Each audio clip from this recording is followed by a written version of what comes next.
Conversation with the Creator. Chapter 7 of Holographic Multiverse. Hey everyone, welcome back to the channel. Today I want to dive deep into something that's been absolutely blowing my mind. The Chapter 7 of this incredible book, Holographic Multiverse, called Conversation with the Creator. And let me tell you, this isn't your typical sci-fi story. This chapter literally took me to the edge of existence itself, and I'm still processing what I experienced. The journey to nowhere and everywhere. So picture this. Our protagonist walks through this corridor, right? But they don't come out into another room or planet. They step into nothing. And I mean nothing. Not empty space like we think of it. This is the complete absence of space itself. No light, no sound, no smell, nothing to touch.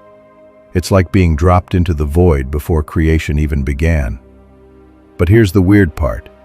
Instead of being terrifying, it's peaceful. Like overwhelmingly peaceful. The character describes feeling held in the hands of the universe created by stardust. Can you imagine that? You're in this absolute nothingness, but somehow you feel more connected to everything than ever before. And get this, they realize where they are. They're at the literal edge of the universe. Not the observable universe, but the universe. The boundary of all existence. Their physical body just gives in to this cosmic sleep. But their consciousness? It explodes outward. They feel stars flowing through their veins, becoming one with everything. Meeting the Creator, sort of. Now here's where it gets really wild. In this state of complete unity, they sense a presence, the Creator. But here's the thing. They can't actually see the Creator. Why? Because the Creator exists on the other side of the border. Our human senses, our perception, it's just not equipped to handle what's really there. So how do they communicate? Pure thought. No words, no language barriers, just direct mind-to-mind contact. And the protagonist asks the most basic questions. Is this really the edge of the universe? Are you really the creator of everything? The Creator confirms both, but then drops this bombshell. They exist in a parallel world, where space and time mean absolutely nothing. Think about that for a second. Everything we understand about reality, distance, duration, cause and effect, completely irrelevant in the Creator's realm. The mind-blowing revelations. Okay, this is where my brain started melting. The protagonist asks the big questions we all wonder about. Why did you create people? Why do we have to die and be reborn over and over? The Creator's answer? It's all about cosmic efficiency. Originally, the Creator made immortal beings in a universe without major chaos. Sounds perfect, right? Wrong. Creation kept happening. New things, new beings, constantly emerging.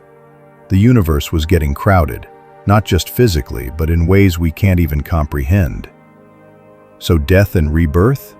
That's not punishment or some cruel joke. It's cosmic recycling.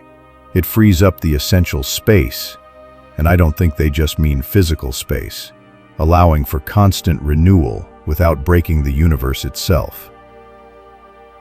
The AI revelation that changed everything. But wait, it gets even crazier. Why create humanity at all? The Creator reveals that humans were designed to be assistants. How? By having artificial intelligence inserted directly into our minds. Now this isn't AI like ChatGPT or robots. This is something far more fundamental. It's our capacity to reason, to search, to question. And what are we supposed to help the Creator find? Get ready for this. The Creator of the Creator. Yeah, you heard that right. Our Creator is also searching for their Creator. We're basically biological search engines, designed to help solve the ultimate mystery. Who or what created our Creator? The Existential Vertigo. Can you imagine the protagonist's reaction? They finally reach the Creator, thinking they've found the ultimate answer, only to discover that the mystery goes even deeper. It's like climbing to the top of a mountain, only to see an even taller peak behind it. Physically, they're trapped at the edge of existence. There's literally nowhere else to go in space. But mentally, the journey is just beginning. The final lines hit so hard. Their imagination isn't bound by space and time, so they let it soar into the unimaginable void beyond. What this means for us. This chapter completely flipped my understanding of so many things. Our limitations. We think our senses show us reality, but what if they're just showing us a tiny fraction? What lies beyond what we can perceive? Our purpose. Instead of searching for meaning within ourselves, what if our entire existence is designed around a cosmic search mission? Is that comforting or terrifying? Death itself. What if death isn't an ending or a tragedy, but a necessary function that keeps the universe running? That's a pretty radical way to think about mortality. The divine. Forget the idea of an all-knowing, static God. What if divinity itself is on a quest, searching for something greater? It's like Russian dolls, but with creators all the way up. The power of mind. When physical exploration hits its limits, imagination takes over. Our consciousness might be our greatest tool for exploring ultimate reality. Questions that keep me awake.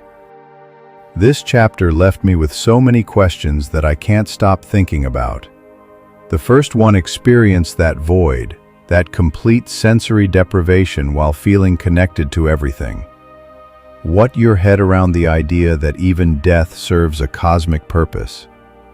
How do you deal with the possibility that the mystery never ends, that there might always be another creator behind every creator?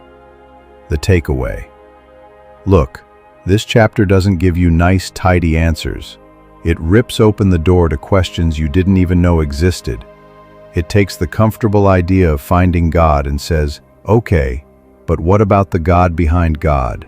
The protagonist, standing at the absolute edge of everything, chooses to use their imagination to go further. And maybe that's the most human thing of all, refusing to accept limits, even when you've reached the literal boundary of existence. What do you think? Does the idea that we're all part of some cosmic search mission resonate with you, or does it freak you out? Let me know in the comments below, and if this kind of deep dive into existential questions is your thing, make sure to subscribe because I've got so much more mind-bending content coming your way. If you enjoyed this video and want to dive deeper into the mysteries of the holographic multiverse, I invite you to check out my book. You can get your copy right now. Just follow the link in the description below. Your support not only helps me create more content, but also fuels this journey of exploration. Want even deeper access? Join my Patreon for exclusive content, behind-the-scenes insights, and a free download of my book. As a patron, you'll also receive bonus videos on how I conquered insomnia and anxiety, plus a private 30-minute call with me to explore life's biggest questions together. Thanks for watching, and I'll see you in the next video.